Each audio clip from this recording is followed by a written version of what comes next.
Desde el primer momento, el régimen de Pinochet sembró el temor y el miedo en el país, buscando anular y desprestigiar la actividad sindical. No obstante, utilizó a algunos sindicalistas para mostrar al mundo que se respetaba los derechos humanos y sindicales. En el Comité por la Paz, creado por la Iglesia Católica, un grupo de dirigentes comenzaron a tomar contacto y a trabajar de manera clandestina para coordinar lo que hasta ese momento había sobrevivido a la represión y persecución, iniciando el camino de la rearticulación sindical. Durante este trabajo, fueron muchos los que cayeron en manos de los agentes de la dictadura. Cada detención aumentaba el temor y provocaba deserción. Eran tiempos de tristeza, de dolor, pero también de valentía. En 1975 se da forma y vida a la Coordinadora Nacional Sindical, cuyo presidente será Manuel Bustos Huerta, dirigente sindical textil de 32 años, que se destacará en la lucha por la recuperación de la libertad y la democracia, y que más tarde llegará a ser presidente de la Central Unitaria de Trabajadores. Componen la Coordinadora Nacional Sindical 17 organizaciones, las más clasistas y también las más golpeadas por los organismos de represión del régimen. Sus líderes sellaron un compromiso de unidad y lucha sindical más allá de sus militancias partidarias. Los dirigentes de la coordinadora entienden que el ejercicio de los derechos de los trabajadores pasa por la recuperación de la democracia y la libertad para Chile. Como respuesta a este proyecto de rearticulación sindical, la dictadura desata una fuerte represión y en junio de 1976 es detenido y hecho desaparecer el dirigente de los profesores Juan Yanelli, quien había sido uno de los fundadores de la Coordinadora Nacional Sindical. Por esos años, el cardenal Raúl Silva Enríquez crea la Vicaría de la Solidaridad para colaborar con los familiares de los desaparecidos y reclamar por el pleno respeto de los derechos humanos.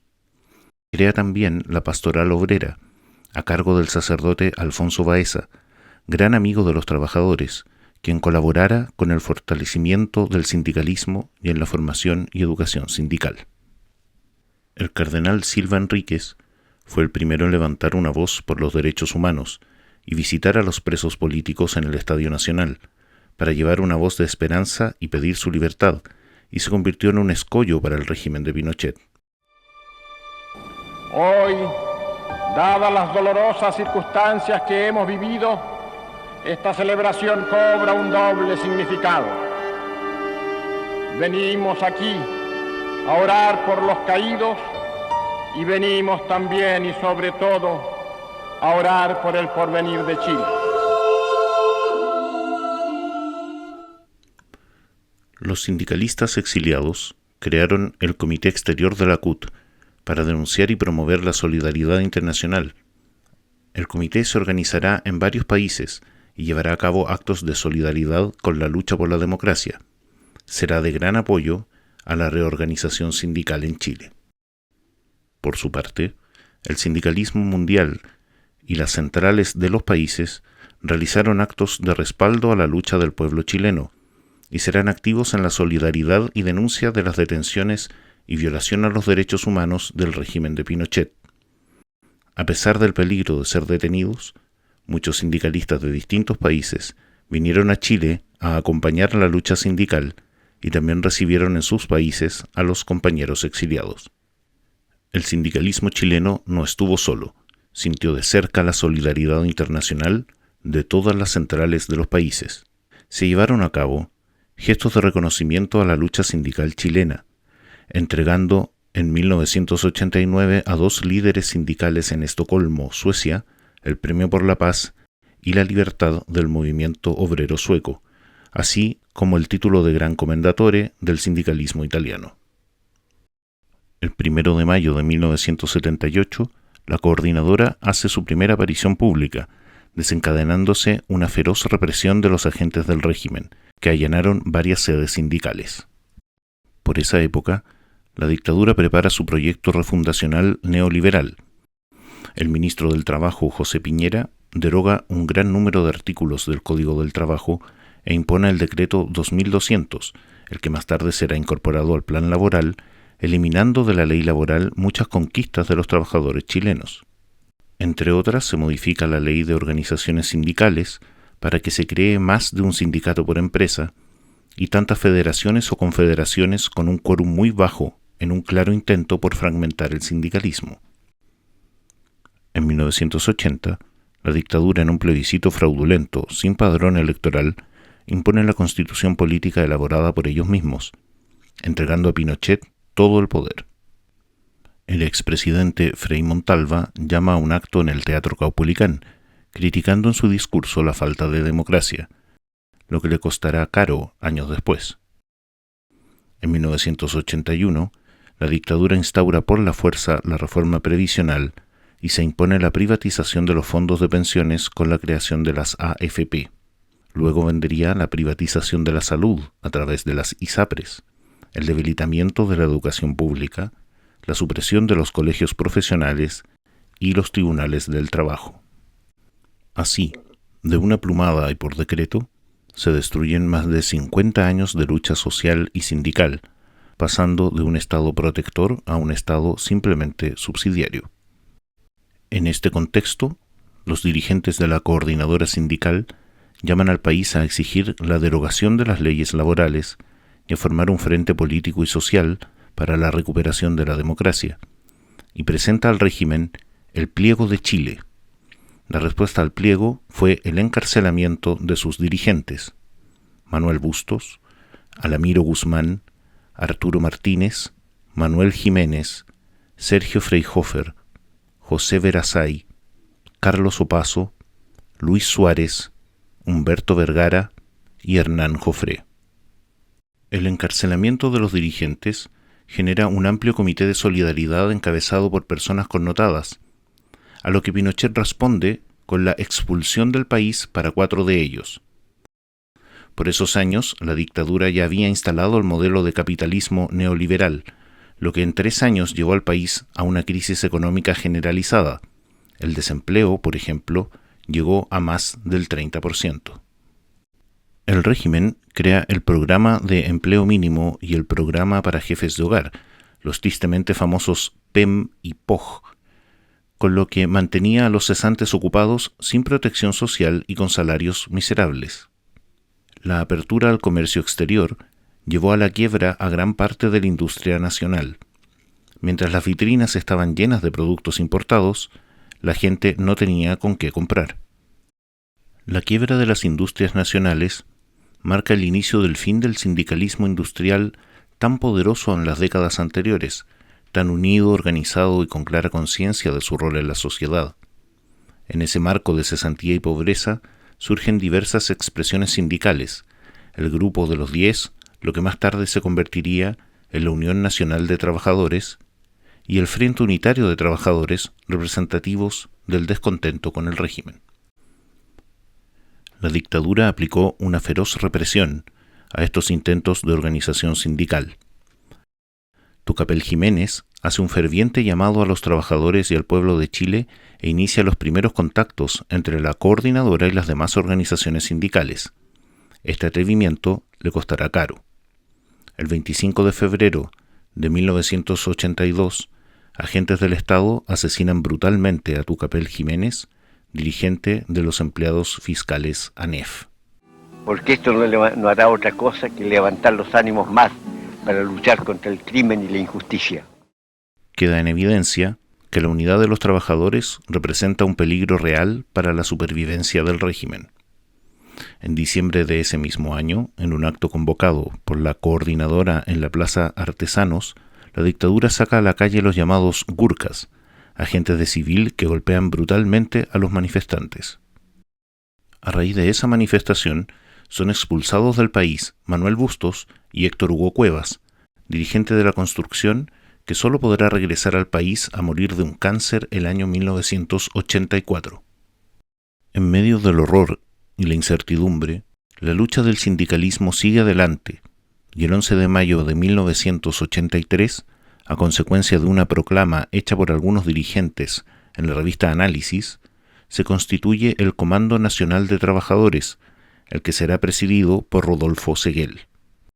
Conforman el comando la Coordinadora Nacional Sindical, la Confederación de Trabajadores del Cobre, el Frente Unitario de Trabajadores, la Confederación de Empleados Particulares y la Unión Democrática de Trabajadores. Ese mismo año, la Confederación de Trabajadores del Cobre, en su Congreso, señala que la lucha de los trabajadores no es por una ley más, sino que es por la libertad y la democracia para el país. En ese mismo Congreso se convoca un paro nacional que más tarde se convertirá en la primera protesta nacional y será el inicio de un movimiento de protestas y paros. Hacia 1985, el movimiento de protesta está fortalecido y la dictadura acorralada nuevamente echa mano a la represión. Muchos son los trabajadores y pobladores que son detenidos, golpeados, encarcelados y relegados. En el marco de las movilizaciones, los profesionales crean la Asamblea de la Civilidad, encabezada por el Colegio Médico, la que se suma a las protestas contra la dictadura. En 1986, ante el paro nacional convocado por el Comando de Trabajadores, la dictadura saca 18.000 militares a las calles para reprimir a los participantes. Una patrulla militar quema vivo al joven Rodrigo Rojas y Carmen Gloria Quintana, quien sobrevive. Esta brutalidad es condenada internacionalmente. A consecuencia del llamado a paro, son nuevamente detenidos Manuel Bustos, Arturo Martínez y Moisés Labraña, lo que será una constante en los años siguientes. Los dirigentes sindicales sufren allanamiento en sus hogares y amenazas de muerte para ellos y sus familias. Por esos días son varios los actores que participan del movimiento de protesta y lucha: la agrupación de presos políticos, la agrupación de detenidos desaparecidos, el movimiento de Mujeres por la Vida, el movimiento poblacional, las federaciones de estudiantes, los profesionales, todos unidos por la libertad y la democracia. En 1987, Chile recibe la visita del Papa Juan Pablo II, lo que es una buena oportunidad para alzar la voz pidiendo paz, libertad y justicia en nuestro país. Y son los dirigentes sindicales los que se reúnen con el Papa para explicarle la realidad que afecta a los trabajadores en Chile. Ese mismo año, la coordinadora realiza su 8ª asamblea, donde se acuerda su disolución para plantearle al Comando Nacional la formación de la Central Unitaria de Trabajadores. La coordinadora había cumplido su objetivo plenamente, en medio de la derrota definitiva de la dictadura, y avanzaba a la reorganización y la unidad sindical. El 20 y 21 de agosto de 1988 se crea la Central Unitaria de Trabajadores, heredera de la antigua CUT. Manuel Bustos es elegido su presidente y Clotario Blest, presidente honorario. Con la fundación de la CUT, culminan 15 años de trabajo de rearticulación sindical y búsqueda de la unidad. Durante el Congreso Constituyente de la CUT, Manuel Bustos y Arturo Martínez, presidente y vicepresidente respectivamente, son notificados de sus condenas de cárcel y relegación en Parral y Chañaral respectivamente. Serán las últimas muestras de represión en contra de la organización y unidad sindical. Las muestras de solidaridad internacional con los relegados surgieron en numerosos países, los que condenaron la relegación y pidieron su libertad. El 26 de octubre de 1989, a pocos días de la elección presidencial, los relegados regresan a Santiago después de 14 meses de destierro y son recibidos en la Alameda en una gran manifestación. El sindicalismo fue uno de los actores principales en la derrota de la dictadura. El plebiscito del 5 de octubre de 1988 y la elección presidencial en noviembre de 1989 marcaron el retorno definitivo de la democracia en nuestro país, abriéndose grandes esperanzas de justicia y de igualdad para nuestra sociedad. Chile se ha reencontrado con su historia. Chile recupera su libertad. Chile recupera su democracia.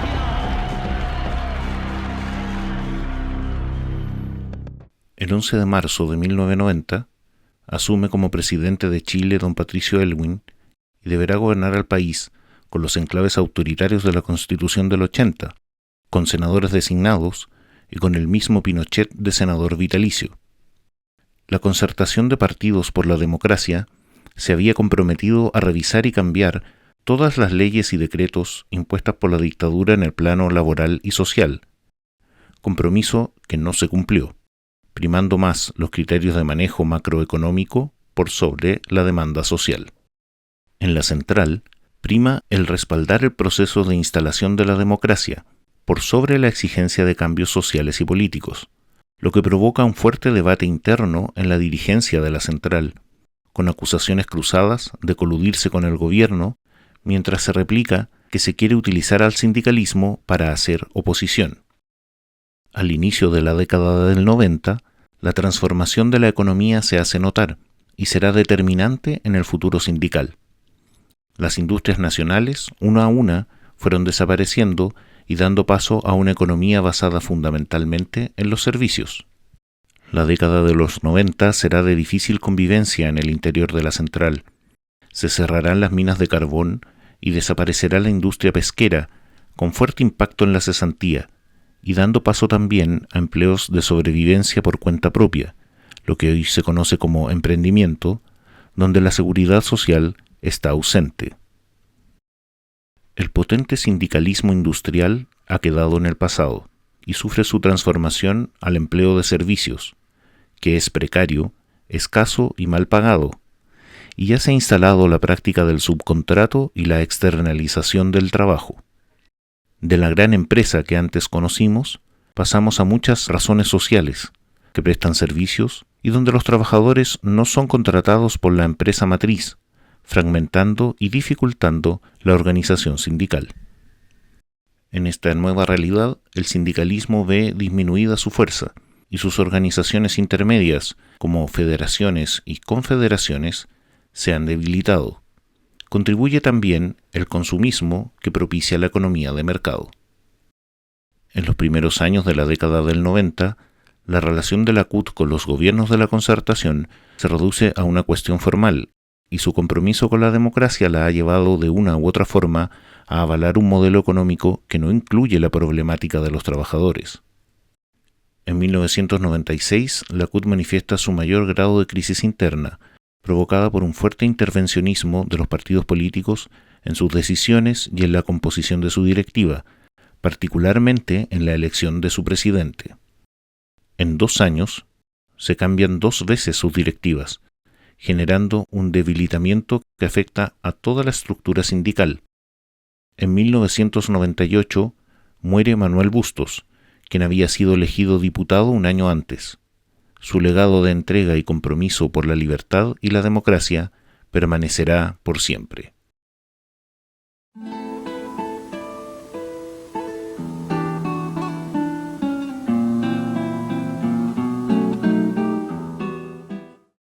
En agosto del año 2000 se elige una nueva directiva en un proceso reconocido por su amplia participación electoral y transparencia, legitimándose así la directiva electa.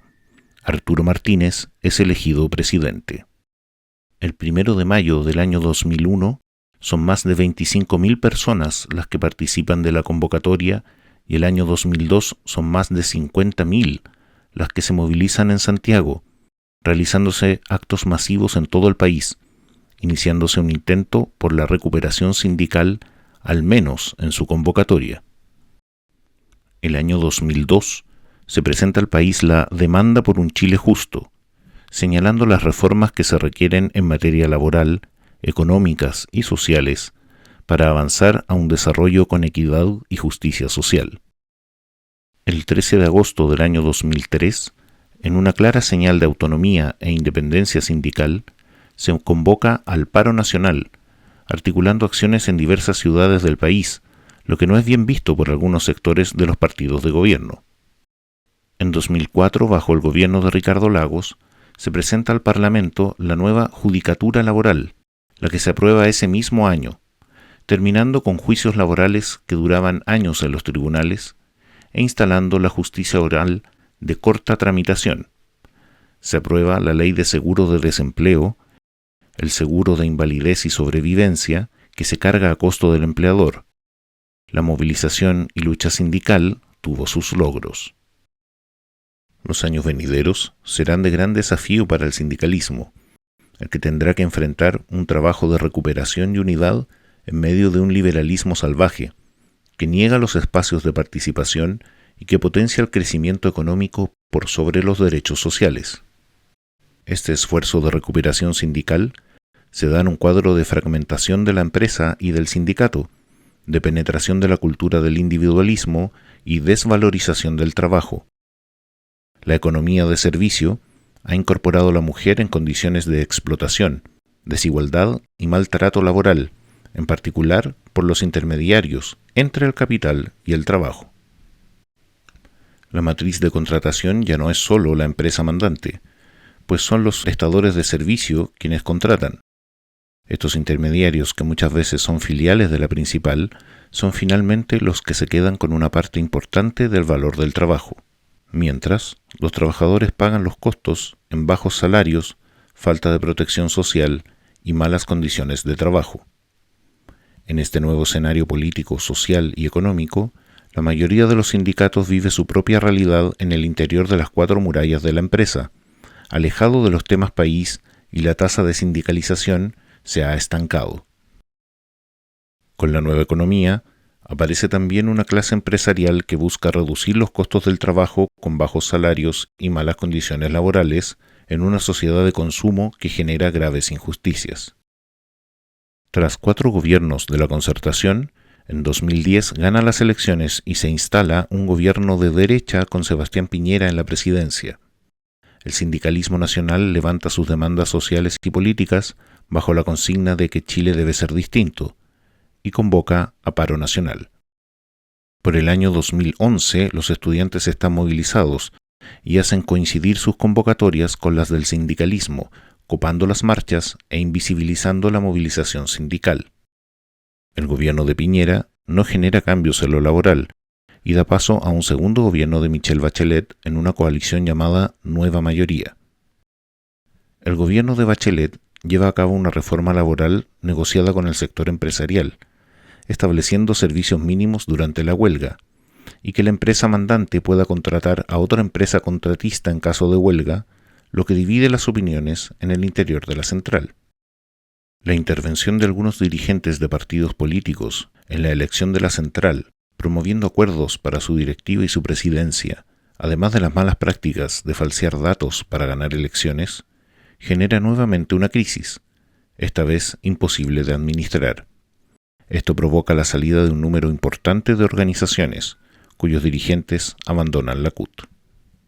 Los intentos por controlar la organización de los trabajadores han provocado una nueva división sindical, esta vez en un cuadro de un modelo de economía salvaje y de un fuerte déficit de políticas sociales. La ausencia de democracia sindical, el sectarismo político y la intervención externa han colaborado en el fraccionamiento, llegando a existir 4 centrales sindicales. En la elección presidencial de 2018, Sebastián Piñera vuelve a la moneda por segunda vez y tendrá que enfrentar una grave crisis social provocada por la ausencia de políticas sociales que han provocado desigualdad, muchas injusticias y maltrato, tanto en los trabajos como en la sociedad misma.